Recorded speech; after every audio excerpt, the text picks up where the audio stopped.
Okay, hello बच्चों। Last lecture में हमने प्लांट वाटर रिलेशन में जो प्रीवियस टॉपिक जो डिस्कस किया था वो था कि mechanism of parts of water absorption, जिसमें वाटर का एब्जॉर्प्शन दो पाथ से अलग अलग पाथवे से होता है। जो हमने पढ़ा था कि एक जो था उसमें एपोप्लास्ट पाथवे, सिम्प्लास्ट पाथवे, वो दोनों पाथवे आपको क्लियर हो चुके हैं। अब उसके बाद मैकेनिज्म ऑफ वाटर एब्जॉर्प्शन। अब सॉइल से जो भी वाटर एब्जॉर्ब होता है उस वाटर एब्जॉर्प्शन की दो प्रोसेसेस है, एक होती है एक्टिव एब्जॉर्प्शन और दूसरी पैसिव एब्जॉर्प्शन। दोनों में डिस्टिंग्विश फीचर क्या है पहले तो वो डिस्कस करते हैं। As per as concern the board exam this distinguish features are important. तो इसमें अगर हम देखो कोई भी हो, मतलब प्लांट के केस में हो या एनिमल के केस में, अगर कोई प्रोसेस एक्टिव या पैसिव है तो इन्हें हम किस क्राइटेरिया पे बेस डिस्टिंग्विश करते हैं। तो पैसिव एब्जॉर्प्शन मींस एक ऐसा एब्जॉर्प्शन जिस एब्जॉर्प्शन के लिए उसको मेटाबॉलिक एनर्जी की जरूरत नहीं है। मेटाबॉलिक एनर्जी मतलब एटीपी। जिस प्रोसेस को एटीपी की जरूरत नहीं है वो पैसिव एब्जॉर्प्शन। और एक्टिव एब्जॉर्प्शन मतलब there is need of ATP molecule.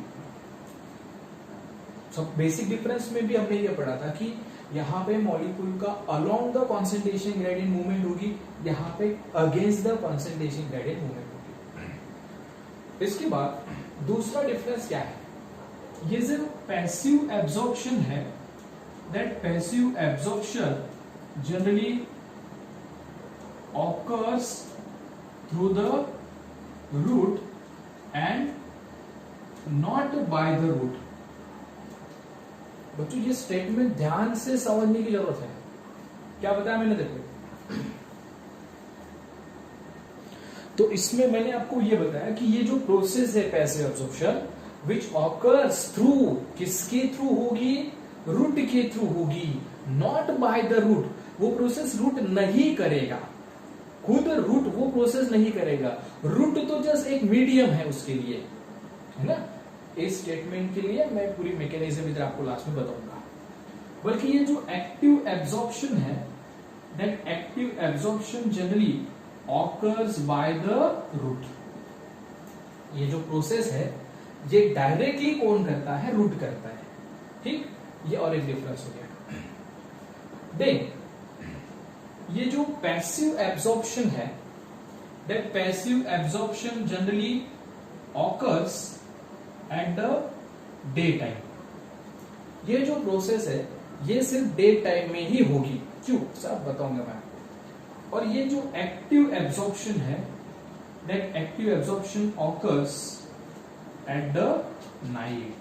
जब ये प्रोसेस नहीं हो पाती तब ये प्रोसेस होती है। वैसे अगर आपको पूछा दिया जाता है कि एक्टिव और पैसिव एब्जॉर्प्शन में से ज्यादातर वाटर प्लांट किस प्रोसेस से एब्जॉर्ब करता है, तो वो है पैसिव एब्जॉर्प्शन। कितना water, that absorbs nearly 98% of water get absorb by passive absorption. 98%। Plant को जितना भी वाटर चाहिए according to the plant type वो नीड अलग अलग है। इसमें सिंपल एक एग्जांपल भी आपके एनसीईआरटी में दिया, watermelon which has a 92% of water of its total mass. तो according to the type water की नीड अलग अलग है हर एक प्लांट को, लेकिन कितना भी उसका वॉल्यूम हो उसमें अगर देखें तो 98% वाटर कौन सी प्रोसेस से एब्जॉर्ब होता है। और इसमें अगर हम देखें it absorb nearly 2% of absorb. 2% जो वाटर है वो एक्टिव एब्जॉर्प्शन से एब्जॉर्ब होगा, ये पैसिव से। अब इसके बाद एक तीसरा डिफरेंस मैंने क्या बताया, ये जो पैसिव एब्जॉर्प्शन है ये सिर्फ डे टाइम में क्यों होगी, क्योंकि ये प्रोसेस होने के लिए ड्राइविंग फोर्स मतलब जो उसका मेन कॉज हो सकता है। तो ये जो पैसिव एब्जॉर्प्शन है उसका मेन ड्राइविंग फोर्स है the process called as a transpiration. और ये जो एक्टिव एब्जॉर्प्शन है इसका जो ड्राइविंग फोर्स है that is the root pressure. अब इसमें से वैसे तो इसी चैप्टर में ट्रांसपिरेशन और रूट प्रेशर ये दोनों प्रोसेसेस इन डिटेल हमें स्टडी करनी है, लेकिन यहां पे जस्ट उसका बेसिक मीनिंग आपको पता होना चाहिए। अब शायद से आप में से बहुत सभी को नियरली ये प्रोसेस पता होगी। ट्रांसपिरेशन क्या है? सिंपल डेफिनेशन बताता हूं उसकी। Loss of water in the form of vapour. हमें यह पता है कि प्लांट को जितना भी वाटर चाहिए वो पूरा वाटर वो सॉइल से एब्जॉर्ब करता है। अब सॉइल से ये वाटर एब्जॉर्ब करने के बाद जो एक्सेस वाटर होता है प्लांट में वो वेपर के फॉर्म में रिलीज हो जाता है। That is the transpiration. और ये ट्रांसपिरेशन प्रोसेस किसके थ्रू होती है? That occurs through the stomata. तो इसी पे बेस ये ट्रांसपिरेशन अगला टॉपिक है हमें कि स्टोमेटा कैसे है, वो डे टाइम में कब ओपन होगी, क्यों ओपन होगी, क्योंकि ट्रांसपिरेशन प्रोसेस सिर्फ कब होती है? डे टाइम में। अब मैंने ऐसा यहाँ पे क्यों लिखा कि जो पैसिव एब्जॉर्प्शन है उसका ड्राइविंग फोर्स क्या है? ट्रांसपिरेशन है। ट्रांसपिरेशन की डेफिनेशन समझ आ गई, loss of water in the form of vapour. ठीक है, अब यहां पे देखो ये ट्रांसपिरेशन कैसे होगी वो बताता हूं मैं पहले। Suppose this is typical plant, this is the stem axis and here these are the different root, or we can say the root here, that is the absorbing part of that plant. On this stem axis these are the typical branches and which consist of some amount of leaves. It may be dipod or monopod type.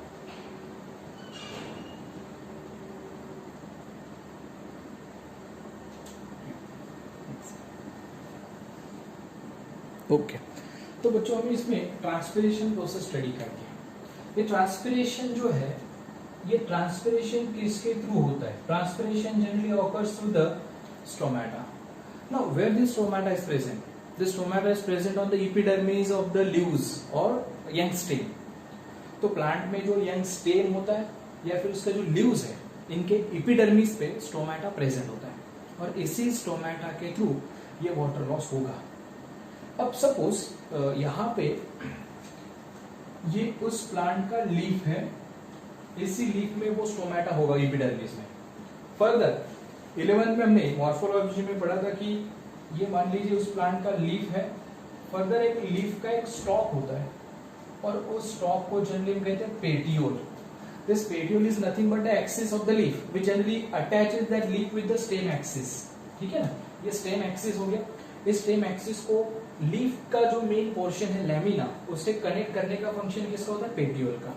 तो suppose ये leaf है पूरा, ये leaf के बाद दूसरा जो part बताया मैंने ये petiole, that petiole arise from the branch, ये उस प्लांट का स्टेम एक्सिस है और ये रूट एक्सिस है।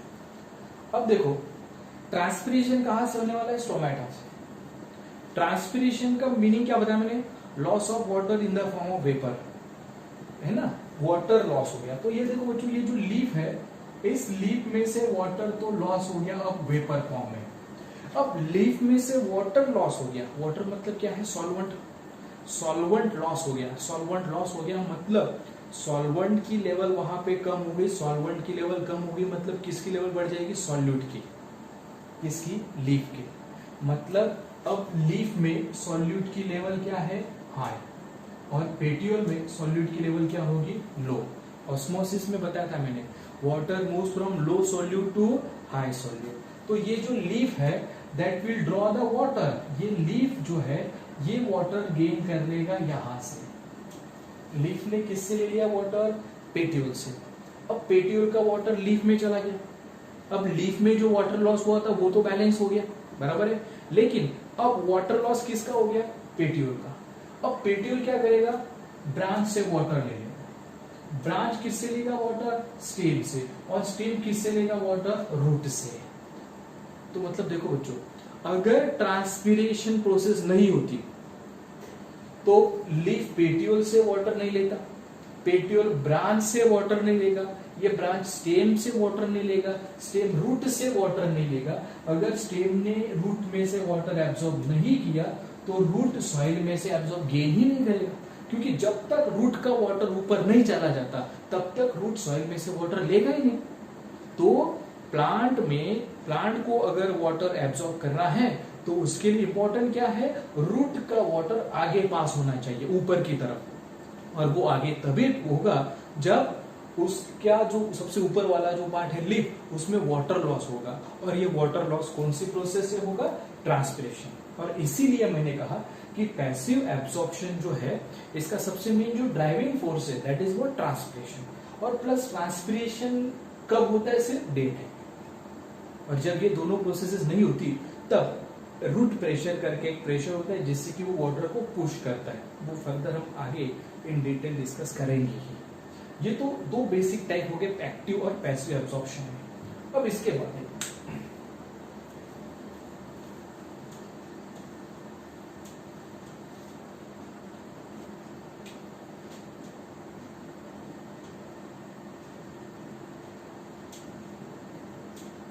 ये जो एक्टिव एब्जॉर्प्शन है फर्दर, इस एक्टिव एब्जॉर्प्शन के दो टाइप्स हैं। दोनों में क्या डिफरेंस है वो बताता हूं मैं।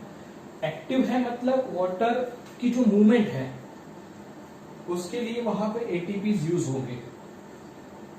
उसके दो अलग अलग पाथवेज हैं। One is called as osmotic mechanism of water absorption, मतलब उसमें ऑस्मोसिस होगी।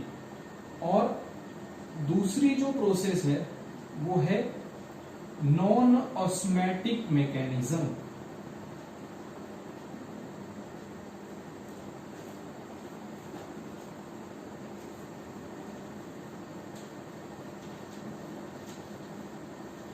अब देखो बच्चों, ये दोनों किसके टाइप से? दोनों एक्टिव एब्जॉर्प्शन के टाइप से।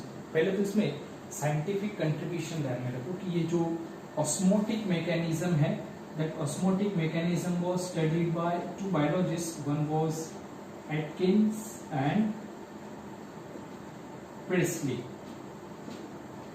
while non-osmotic mechanism was given by Feynman. इन्होंने ये प्रोसेस स्टडी की।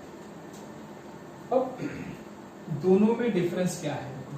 दोनों एक्टिव है, but in case of osmotic mechanism it uses indirect ATP get use।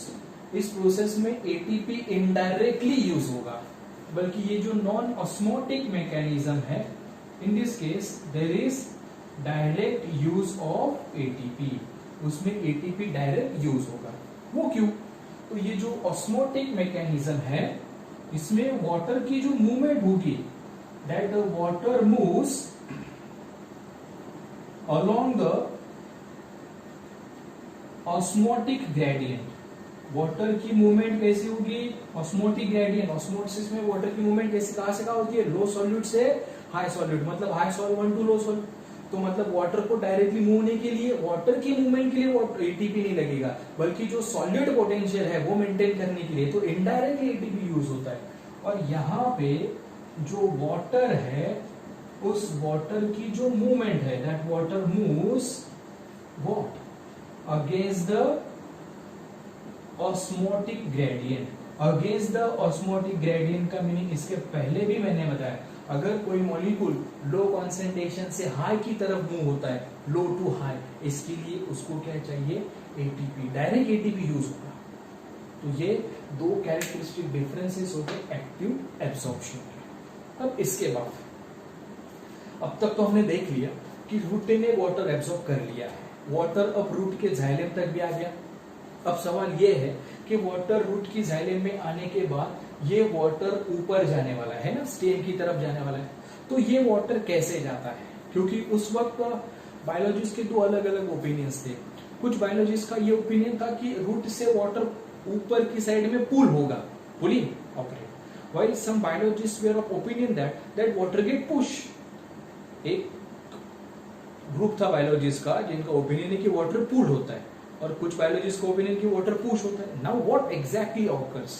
So for this we have to study about the translocation of water. Now let's see this.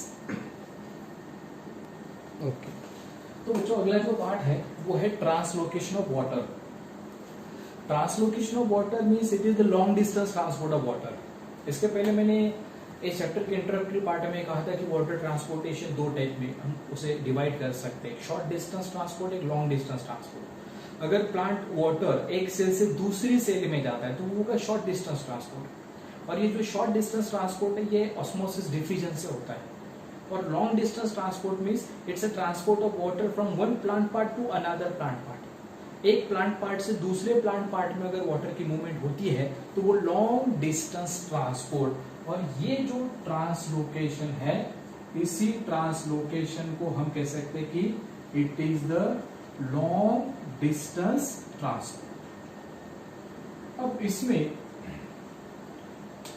ये long distance transport है, इस long distance transport को ही alternately कहा जाता है mass flow, और we can say that it is also referred as a bulk flow. Mass means in a very large amount, मतलब एक साथ बहुत ज्यादा वाटर मॉलिक्यूल ट्रांसपोर्ट होगा, इसीलिए इसे मास फ्लो या फिर बल्क फ्लो भी कहा जाता है। अब इसमें सबसे पहला पॉइंट जो हमें स्टडी करना है वो है ascent of sap।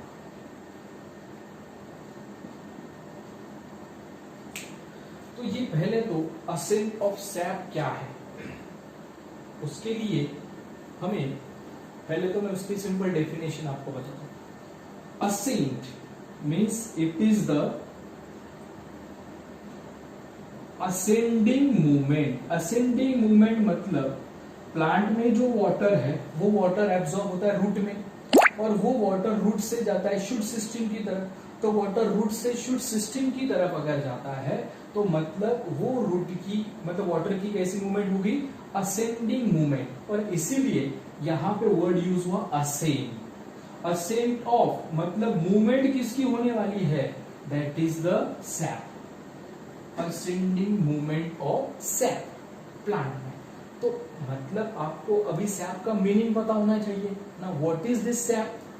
This sap is the mixture of, ये सैप मतलब क्या है, it is the mixture of water plus minerals plus some of the hormones of the plants, along with that some of the organic nitrogen. Organic nitrogen मतलब हम कह सकते हैं कि प्लांट के अमीनो एसिड, ऑर्गेनिक फूड नहीं, क्योंकि ये असेंट ऑफ सैप जो है ये किसके थ्रू होने वाला है, जाइलेम के थ्रू। जाइलेम सिर्फ वाटर मिनरल्स को ट्रांसपोर्ट करती है और जो फ्लोएम है वो फूड को ट्रांसपोर्ट करती है। ठीक है, अब इसमें तो सैप का मीनिंग समझ में आ गया। SAP means it's a mixture of water, minerals, hormones and organic nitrogen. इस सैप की मूवमेंट कहां से होने वाली है, क्योंकि वाटर हो मिनरल हो, इसका ट्रांसपोर्टेशन रूट से लेकर शूट तक होने वाला है। तो अगेंस्ट द ग्रेविटेशन उसकी मूवमेंट होती है। We know that gravitation is the downwardly acting force. बल्कि ये सभी जो पार्ट्स है ये रूट से शूट सिस्टम की तरफ मूव होते हैं, मतलब इनकी ट्रांसपोर्टेशन की डायरेक्शन अपोजिट है, इसीलिए मैंने इसको नाम दिया असेंट ऑफ सैप। अब ये तो हो गया असेंट ऑफ सैप, मैंने आपको बता दिया। लेकिन सवाल ये है कि मतलब इसमें बहुत सारे ऑब्जेक्शंस थे। कुछ बायोलॉजिस्ट का ओपिनियन था कि वाटर यहां से यहां जाता है तो वो पुश होता है नीचे से, और कुछ लोगों का ये ओपिनियन था कि यहां से ऊपर वो वाटर पूल होगा। अब पुश होता है या पुल होता है, इसके लिए जब ये चैप्टर मैंने आपको एनसीईआरटी में से पढ़ाया था 11th में, तो एक थ्योरी वहां पे दी थी आपको, बराबर है। अभी यही चैप्टर आपको 12th में आ गया स्टेट बोर्ड में। स्टेट बोर्ड में इससे रिलेटेड 3 थ्योरीज है। इसमें से जो थ्योरी 11th में हमने पढ़ी थी वैसे तो वही एक वाइडली एक्सेप्टेड थ्योरी है, मतलब जितने भी प्लांट्स है उन प्लांट में वो ऑपरेट होती है। लेकिन नीट के लिए जस्ट वो जो 2 एडिशनल थ्योरीज है वो भी मैं आपको बताऊंगा। अभी सबसे पहली जो थ्योरी है कि वाटर शूट से रूट से शूट में कैसे जाएगा, तो वो है ट्रांसपिरेशन पूल थ्योरी। तो पहले वो थ्योरी अब हम डिस्कस करते हैं। ओके, तो बच्चों सबसे पहली थ्योरी है, उस थ्योरी का टाइटल है कोहेजन टेंशन थ्योरी, या फिर इसी थ्योरी को अल्टरनेटली कहा जाता है ट्रांसपिरेशन पूल थ्योरी। अब ये जो थ्योरी है ये किसने प्रपोज की थी? That theory was proposed by Dixon and Joly. अब ये उन्होंने उसका एक एक्सपेरिमेंटल डेमोन्स्ट्रेशन दिया। डेमोन्स्ट्रेशन के बाद उन्होंने एक एक्सप्लेन किया वहां पे। They explain that in case of plant water get pulled, उनका ओपिनियन ये था कि प्लांट में वाटर रूट में से जब शूट सिस्टम में आता है तो वो पूल्ड होता है, पुश नहीं होता। और वो पूल्ड होता है, वो भी कहां पे, जाइलेम वेसल्स में या फिर जाइलेम में कैसे, कंटिन्यूसली। और वो किसकी वजह से, वो इन तीनों की वजह से। ये तीन रीजन उन्होंने बताया कि जिसकी वजह से प्लांट कंटिन्यूसली ट्रांसपोर्ट होता है। एक है कोहेजन, दूसरा अडेजन, सरफेस टेंशन। तीनों का मीनिंग मैं बताऊंगा, लेकिन उसी थ्योरी को हमने नाम किया गया ट्रांसपिरेशन पूल थ्योरी। इससे हमें यह समझ में आ रहा है कि वाटर पूल होगा, लेकिन वो किसकी वजह से, ट्रांसपिरेशन की वजह से। देखो यहां पे फिर से ट्रांसपिरेशन आ गया। अब इसके लिए आपको पता होना चाहिए ट्रांसपिरेशन, मैंने अभी पिछले टॉपिक में आपको बताया, loss of water in the form of vapour is called as transpiration. Transpiration किसके थ्रू होगा, स्टोमेटा। स्टोमेटा कहां पे है, लीव्स के एपिडर्मिस में। तो वही स्ट्रक्चर में फिर से एक बार दिखा दो। ये सपोज उस प्लांट का स्टेम एक्सिस है, यहाँ पे उसका रूट पार्ट, इसी स्टेम एक्सिस से एक ब्रांच अराइज हुई, सपोज इस ब्रांच पे ये हो गया प्लांट का लीफ। उसके बाद इस लीफ का जो स्टॉक होता है, उसी स्टॉक को हम अल्टरनेटली कहते हैं पेटियोल। उसके बाद ये हो गई उसकी टिपिकल ब्रांच, ये हो गया स्टेम, और फाइनली ये रूट। अभी देखो ट्रांसपिरेशन कहां से होता है, मेसोफिल्स। मेसोफिल्स किसकी टिश्यू, लीफ, ठीक है। मतलब स्टोमेटा के थ्रू ट्रांसपिरेशन हो गया, मान लीजिए ट्रांसपिरेशन हो गया, मतलब यहां से वाटर लॉस हो चुका है। कौन से फॉर्म में, वेपर। तो बच्चों देखो, लीफ में से वाटर चला गया, वाटर मतलब क्या है, सॉल्वेंट। सॉल्वेंट कम हो गया मतलब सॉल्यूट बढ़ गया। तो यहाँ पे लीफ में सॉल्यूट का कॉन्सेंट्रेशन क्या हो गया, हाई। लीफ के नीचे वाला पार्ट कौन सा है, पेट्यूल, उस वक्त उसमें सॉल्यूट का कॉन्सेंट्रेशन क्या होगा, लो। ऑस्मोसिस की डेफिनेशन क्या है, during osmosis water moves from low solute to high solute. तो वाटर पेट्यूल से कहा जाएगा लीफ में, मतलब लीफ का क्या होगा, एंडोऑस्मोसिस होगा। और उस वक्त ही मैंने बताया था एंडोऑस्मोसिस कब तक होगी, endosmosis will continuously occurs up to when the DPT of the cell becomes 0। तो मतलब ये जो पेटियोल है, पेटियोल का वाटर लीफ में तो चला गया, मतलब उस लीफ का डीपीडी क्या हो गया, 0। लीफ का डीपीडी 0 हो गया, इसका मतलब जितना वाटर लीफ में से लॉस हुआ था वो उसको पूरा अवेलेबल हो गया, मतलब वो वाटर बैलेंस अब हो चुका है। लेकिन इससे क्या होगा, पेट्यूल का वाटर इधर चला गया तो ये कॉन्सेंट्रेशन तो चेंज हो गया, लेकिन अब पेट्यूल का वाटर चला गया ना, मतलब पेट्यूल का सॉल्वेंट कम हो गया। सॉल्वेंट कम हो गया मतलब उसमें अब सॉल्यूट की लेवल बढ़ गई। सॉल्यूट की लेवल बढ़ गई मतलब अब उसमें कॉन्सेंट्रेशन हाई होगा। अब लो कॉन्सेंट्रेशन किसका होगा, ब्रांच का।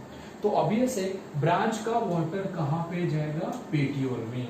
The water from the branch will goes to petiole. कब तक, जब तक पेट्यूल का डीपीडी 0 नहीं हो जाता। अब क्या होगा, ये ब्रांच का कॉन्सेंट्रेशन हाई हो जाएगा, तो ब्रांच में वाटर कहां से जाएगा, स्टेम से। उसी तरह से स्टेम में वाटर कहां से जाएगा, रूट से। और फिर यही जो रूट है ये वाटर कहां से लेगा, सॉइल से।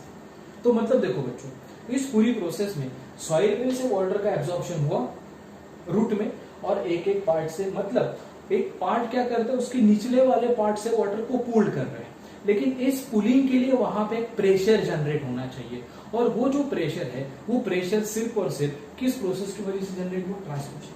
अगर ट्रांसपिरेशन ही नहीं होता तो ऑस्मोटिक कंडीशन यहाँ पे चेंज नहीं होती, तो वाटर एक पार्ट से दूसरे पार्ट में मूव ही नहीं होता। तो इसका मतलब वाटर पूल्ड करने के लिए सबसे इंपॉर्टेंट प्रोसेस है ट्रांसपिरेशन। उसी प्रोसेस को इसलिए नाम दिया गया ट्रांसपिरेशन पूल थ्योरी। ठीक है। अब इसके बाद डिक्सन एंड जॉली ने जब ये प्रोसेस बताई तो बहुत सारे बायोलॉजिस्ट थे, उनका ये ओपिनियन था कि ये वाटर ऐसे कंटिन्यूअसली कैसे ट्रांसपोर्ट होता है, मतलब वाटर ऐसे बीच में ब्रेक क्यों नहीं होता वाटर वाला। तो उन्होंने उसके लिए कुछ रीजंस बताया कि वाटर कंटिन्यूअसली मूव क्यों होता है।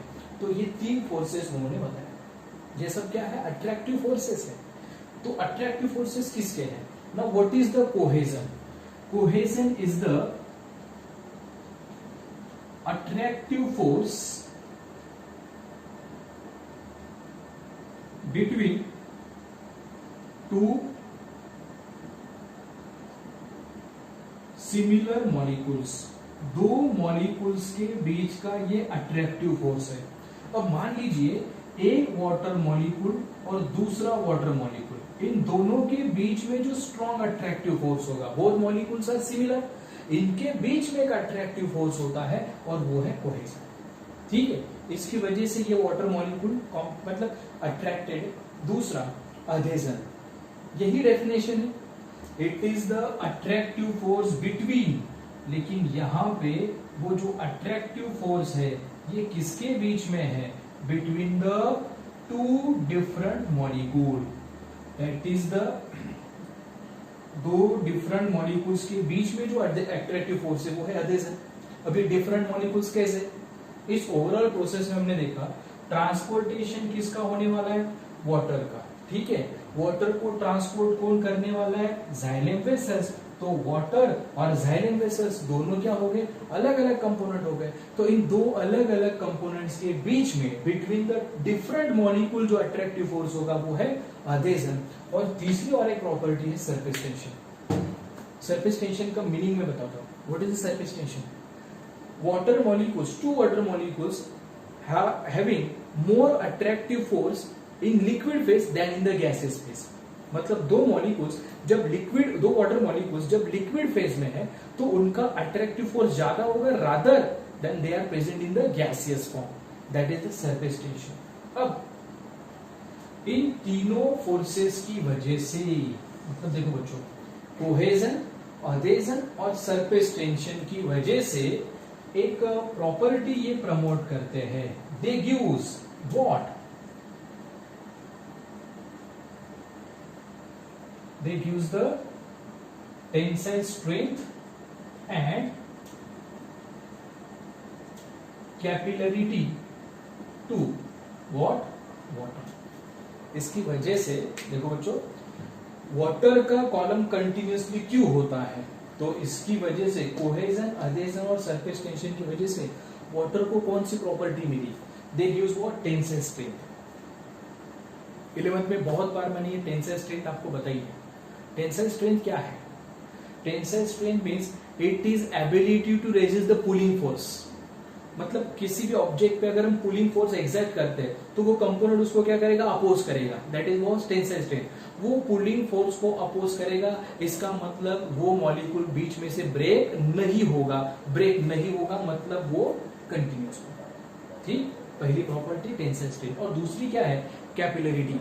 कैपिलरिटी का सिंपल मीनिंग है it is ability to rise, it is ability to stand continuously from root xylem to shoot xylem. Root xylem से लेकर शूट जाइलम तक वाटर कंटिन्यूअसली वहां पे होता है, वो ब्रेक नहीं होता, वो स्टैंडिंग की जो एबिलिटी है उसकी, उसे कहा जाता है कैपिलरिटी।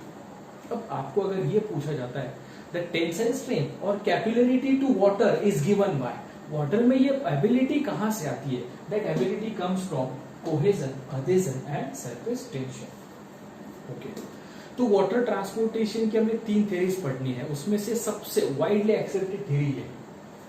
फिर भी इस थ्योरी के कुछ ड्रॉबैक्स है। क्या ड्रॉबैक है इस थ्योरी का, सबसे पहले तो 2 मेन। एक, इस थ्योरी ने ये बताया कि वाटर कैसे ट्रांसपोर्ट होता है कंटिन्यूअसली, मतलब वाटर कॉलम कभी ब्रेक नहीं होता। लेकिन इसका ड्रॉबैक ऐसा है कि प्लांट में अगर हम देखें day time night time temperature fluctuate होता है। टेम्परेचर फ्लक्चुएट होने की वजह से क्या होता है, जो जाइलम वेसल है, जाइलम में गैस बबल्स बन जाते हैं। गैस बबल बनने की वजह से ये मान लीजिए पूरा वाटर का कॉलम था, ठीक है ना, अब गैस बबल बनने की वजह से वो वाटर कॉलम क्या हो गया, डिसकंटिन्यू हो गया। तो ये वर्ड वहां पे अप्रोप्रिएटली सही नहीं होता। और दूसरा ये है, ये थ्योरी ये कहती है कि प्लांट्स में जो जाइलम है, वाटर कंडक्टिंग टिश्यूज 2 होती है उसमें, एक जो होती है वो है ट्रकीट्स और दूसरी होती है वेसल्स। डिक्सन जोनी की थ्योरी ये कहती है कि प्लांट में tracheids are more efficient than the vessels. इनका ये ओपिनियन है कि प्लांट्स में ज्यादातर वाटर वेसल्स के कंपेरेटिवली ट्रकीट्स ट्रांसपोर्ट करते हैं, लेकिन एक्चुअली ये सही नहीं है। प्लांट में ज्यादातर वाटर ट्रांसपोर्टेशन का जो फंक्शन है वो किसका होता है, वेसल्स का। तो ऐसे कुछ उसके ड्रॉबैक्स है, फिर भी ये सबसे एक्सेप्टेड थ्योरी है। बाकी ट्रांसपोर्टेशन की और 2 जो मेथड्स है वो हम कल के लेक्चर में डिस्कस करेंगे।